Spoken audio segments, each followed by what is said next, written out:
Hi, I want to talk about the work today and the quality that we're putting into it. As Gurdjieff says in Views from the Real World, it's quality that's important, not quantity. It doesn't matter how many times we do the exercises, it's the quality that we're putting into it, the effort that we're putting into it, the consciousness, the conscious effort, sorry, I'm trying to say, the conscious effort that we're putting into doing this work. So we've got them energies creating and accumulating in us, hopefully, and it's the quality of them that we want. We need to get to them higher vibrations. So I wanted to do a few quotes from Life is Real, Only Then When I Am, page 58. Consciously to equip myself with great nature for my arising in existence, not merely automatically fulfilling some purpose necessary for the general realizations of great nature, but rather as an existence determinate and conscious, impartially evaluating itself and gifted with the capacity of all-round perfecting and independent unity. So we need to be evaluating all the work that we're doing, not necessarily analysing it. We're trying to evaluate it in that we're making sure that it's good quality work that we're doing. You know, it's like when you have the builders around to your house, you'd rather he did a good job than just a quickly put up, some cowboy builder puts up some shabby wall for you and you pay him cheap costs for it. You know, we need to pay expensive stuff for good quality walls that won't come down, that stay up forever. So he continues in Life is Real. This inexplicable fact began to increase my interest and the thirst for knowledge to such a degree of manifestation that it became almost my idea fixe. The automatic thoughts about it began to hinder me seriously in my usual inner struggle with the lawful refusal of my nature to submit to my consciousness, and interfered thus with the possibility of my full concentration on the continuation of my work, which demanded the greatest attention. And I've done shows on attention and impartiality and such like. You can go back and check over them. These shows that I've been doing on various subjects, it's putting them all together. You know, it's a whole and it's holistic. And when we start making it all happen, then things start to happen for us. But there is a continuing fight. As he says on page 78 of Life is Real, an unremitting fight between themselves of my conscious and my nature. Or my consciousness, he says. And he continues a couple of pages later. The most important work for a man who has already cognized with his reason his real significance, that is to say, who has cognized his error in the sense of the exaggerated importance given to his individuality, which represents, according to his own impartial appreciation in a quiet state, almost a complete nullity. I've done a show on nothing. You know, we have to empty ourselves so that we can fill it with quality work. Right, so almost a complete nullity is to acquire the ableness to direct for a definite time all his possibilities and all his strength only for the purpose of constating as many as possible of the physical as well as the psychic abnormal factors proceeding in his various functionings. That is, to exercise what is called self-observation. So we're watching ourselves as well, we're observing ourselves and how we're being, and you know, the cheaper qualities of things that we do that don't really help us, and then we're supposed to be observing them so that we can make sure we make more effort. It is I can't say it. It is it is obligatorily necessary to do so, chiefly in order that such undesirable facts, cognized only by his mind, which are still empty of significance for his common presence, gradually assimilating into his nature, should begin to crystallize a steady conviction about everything learned, and through this, as it must lawfully proceed, should come forth in his common presence for the possibility of further work on himself, an energy of great intensiveness, with the help of which alone is further work on himself possible, and which is manifested, by the way, in a persistent striving to achieve the power during the daytime in his, so to say, waking state, for a definite time to remember himself. And as many of you have read Ouspensky's books, you know, he tried to stay awake, went for a walk and was like, I'm going to be awake for this. And then a couple of hours later, he found himself at home sitting, doing some writing, and thought, I didn't stay awake, I've just woken up again. He'd gone back into sleep, as we all do. And this is like what Gurdjieff says here, we need to persist. It's an ongoing work. And that we have to love work for work's sake and not for its gain, which is from Meetings with Remarkable Men.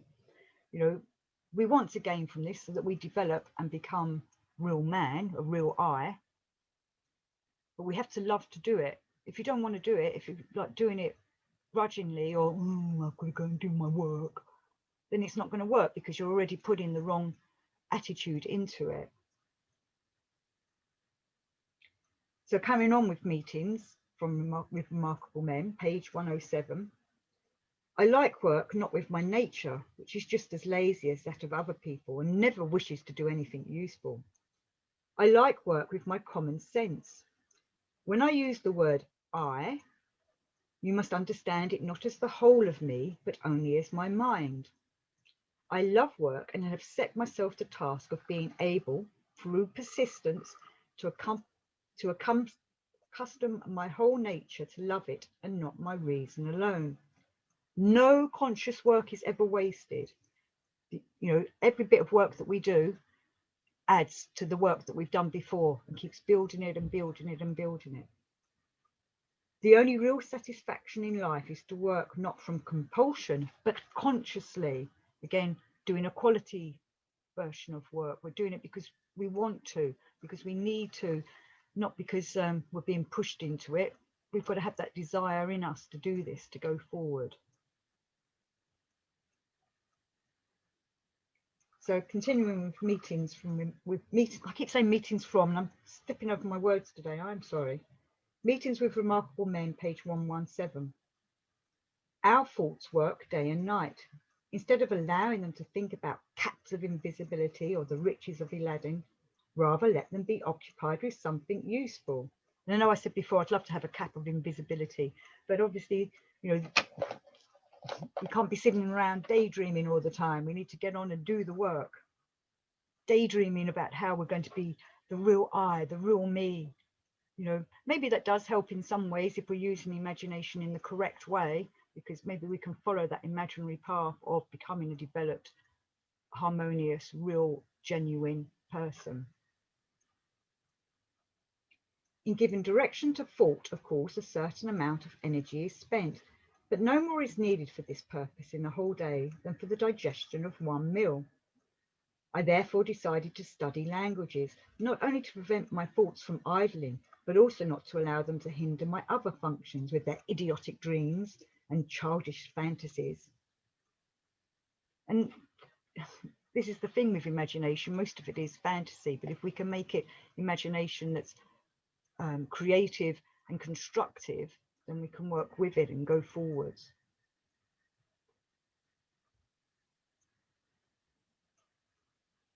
So, Views from the Real World, page 28. It is impossible to give a man anything that will become his unalienable property without work on his part. And then he goes on a few pages later to say the value of work is not in quantity, but in quality. Work will be of value only when a man gives as much as is the limit of possibility. The participation of feeling and thought is necessary. Again, the whole working harmoniously, all centres. Working like a man means that a man feels what he is doing and thinks why and for what he does it. How he is doing it now, whether there is a better way. So we're constantly working on ourselves, and then exercises can get repetitive, so we have to change them exercises, but hopefully from the exercises you've done, you've developed something or created some kind of energy that will help you move on to the next stage of or a new style of exercises. You know, we have to keep our minds and our emotions and our bodies entertained. You know, we don't want to be doing things mechanically or repetitively. So change is fine. You know, you don't have to do the same exercises for months on end. just do them for till you feel you've got something from them, then change your exercises, or do a different style of them, or do them in a different order, or do them at a different time of the day or something. Right, so I was going to do views from the real world. When a man does a thing and at the same time he thinks about what he is doing and studies how the work should be done, and while doing it forgets all, his grandmother, his grandfather, his dinner, so forgetting all everyday things. When all three centres work together and produce an action, this is the work of a man. There is 1,000 times more value even in polishing the floor as it should be done than in writing 25 books. You know, I've said before about how when I was doing the Qigong classes, our teacher used to say, you know, when you do the washing up, concentrate on doing the washing up. When you're doing your Qigong, you concentrate on doing the Qigong. You do what you're doing, you concentrate on, give it your full attention. So views from the real world, page 114. Hard work is an investment of energy with a good return. Conscious use of energy is a paying investment. Automatic use is a wasteful expenditure. When one's body revolts against work, fatigue soon sets in. Then one must not rest, for it would be a victory for the body. When the body desires rest, don't. When the mind knows it ought to rest, do so. But one must know and distinguish language of body and mind and be honest. And it is being honest with oneself. You know, when you're suddenly, this is all part of the self-observation as well, and you suddenly realise, oh, I'm not putting full quality into this, I'm not putting full effort into it. You know, you've got to be honest with yourself and like say, right, I've got to put more effort in next time, or do it again. So views from the real world, page 139. Gurdjieff said, when I spoke of machines, I called normal work a manifestation of a man, which implies all three centres taken together. The principle of your work should be to try to concentrate all the force that you can on the parts of your body that are doing the work at the expense of the other parts. So we need to be aware of our bodies and our different centres. You know, and this is why there's all these sitting exercises and sensing yourself, so that you can be aware of yourself, of your body, your mind, and your emotions. Views from the real world, page 194. The secret of being able to assimilate the evolving part of air is to try to realize your true significance and the true significance of those around you. I had something to say about that, and now it's gone from my mind. The secret of being able to assimilate the evolving part of air is to try to realize your true significance and the true significance of those around you. Any comments on that, please let me know, because I've forgotten what I was going to say about it. So views from the real world, page 223.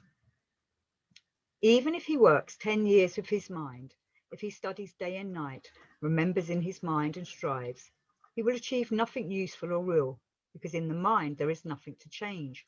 What must change is the horse's disposition. Desire must be in the horse and ability in the carriage. So he's talking about the horse and carriage analogy that he uses a lot here. You know, the horse is the emotions. We need to, when you're going along in your carriage, hopefully it's the real you sitting in that carriage, you need to be working with the driver who's sitting on top of the carriage, directing the horse. Got to make sure the carriage is all fully working, the wheels are all oiled, you know, everything's in working order. So we need all of it working together.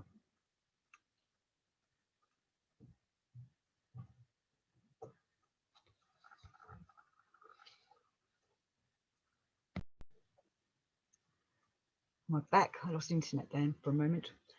Work on oneself must begin with the driver, the mind. In order to be able to hear the master's voice, he must wake up. The driver must learn the master's language. He must learn to drive the horse, to fasten it to the carriage, to feed and groom it, and to keep the carriage in order. And this is Ouspensky from In Search of the Miraculous. The work of every man can proceed in three directions. He can be useful to the work, he can be useful to me, and he can be useful to himself, because we're all hopefully working together to work on this. So In Search of the Miraculous, page 315. Systems and schools can indicate methods and ways, but no system or school, whatever, can do for a man the work that he must do for himself. Inner growth, a change of being, depend entirely on the work which a man must do on himself. And then there's some questions and answers. So there's a question to Ouspensky.